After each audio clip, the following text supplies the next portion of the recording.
Clarence, ESPN reporter, NFL savant Adam Schefter said last week during an NFL telecast that he's hearing that Dak Prescott is not going to be all the way back in 2021, to which I say, yes, he's probably right. Only because that injury was sustained on October 11th.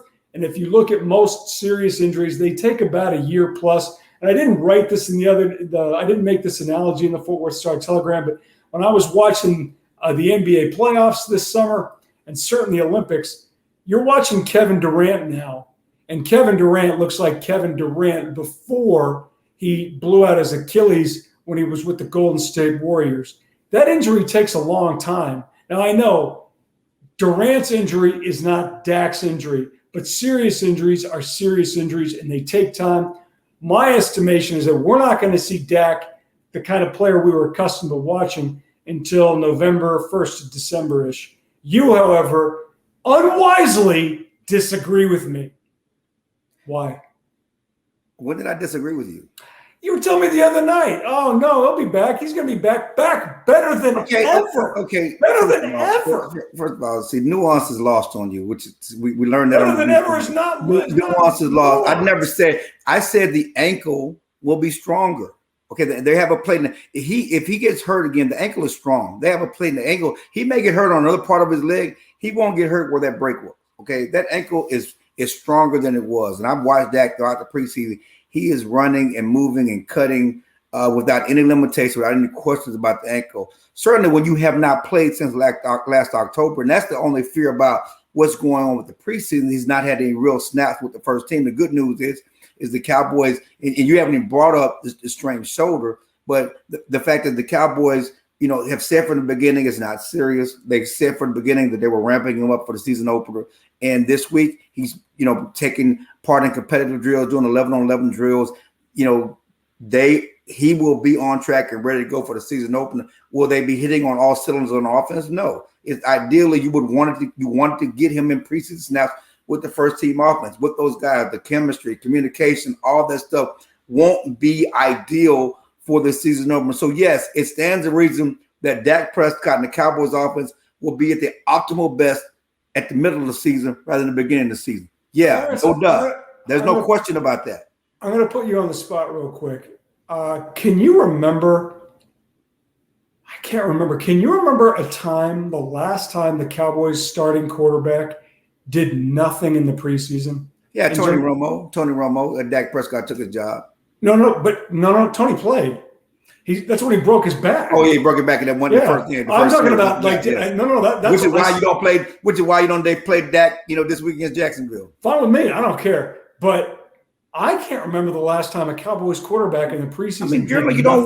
Generally, that's not ideal. The Cowboys opened the preseason, open training camp, saying they wanted to get Dak snaps. He hasn't played since October 11th. So this is not the ideal scenario, but that things change. Plans change when he suffered the shoulder strain. But the questions are not about the leg. That's not what's held him back. If you watch him run in practice, move around, do whatever, even after he's been held out on the shoulder, he's doing everything on the legs. There's no question about his ability to cut, plant, and move on that leg. And I know you brought up Kevin Durant. Achilles injury is much worse than a fracture. I know that, and I said they're different. Ugly. No, I said they're different. It's a broken bone, and they did that. Achilles injury is much worse. Were you listening? You went to UT, right? You went to Texas. You got your degree. So, right, you elected there to just bypass that sentence that I said where I said they're not the same injury, right? Okay, I did. But you brought it up in context. So I just me. Damning, I might add. You brought it up in context. I just want to people to understand it, because sometimes people heard Kevin Durant and they heard a year later how much better he is. And generally, you're right. I had an ACL injury. My daughter had an ACL injury. Everybody's had ACL injuries. You're better a year removed from the surgery. Everybody is much better a year removed from the surgery. Okay, there's no question about that. So we're talking about a quarterback. No, I don't care. Tell the good people how you tore your ACL and when. I tore my ACL playing pickup basketball. in 1999. Did you rehab it? I did. Nice. Rangers, not well, but I did. I don't get paid to rehab. They get paid to have a trainer, which is why Dak came back so fast. That's their full-time job. That was not my full-time job. At that time, I was a husband, a father. I had a full-time job. I didn't have my whole day was not rehabbing.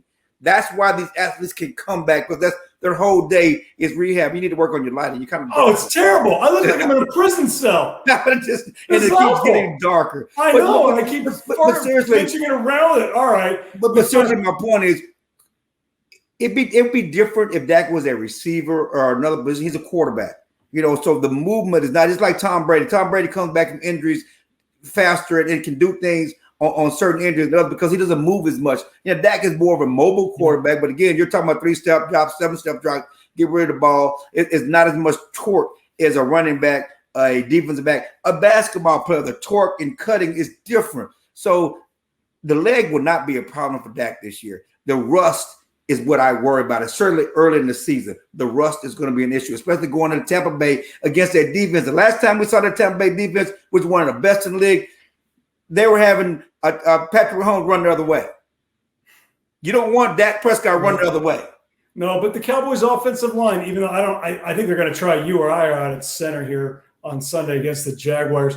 Cowboys' offensive line is healthy. They weren't at all really last season. Right. So that should make them look a little bit better against that Tampa front four that destroyed that Kansas City offensive line in the Super Bowl when Andy Reid went brain dead and left some bum left tackle out there by himself to block 10 guys, and he couldn't, and got damn near Patrick Mahomes killed. Anyways, that's a different rant. Thank you for joining us here on Dallas Cowboys Overtime. He's Clarence E. Hill Jr., biggest Bevo homer on the land. I am Fort Worth Star-Telegram sports columnist Mac Engel. Be sure to join us all season and to follow the Dallas Cowboys here on StarTelegram.com.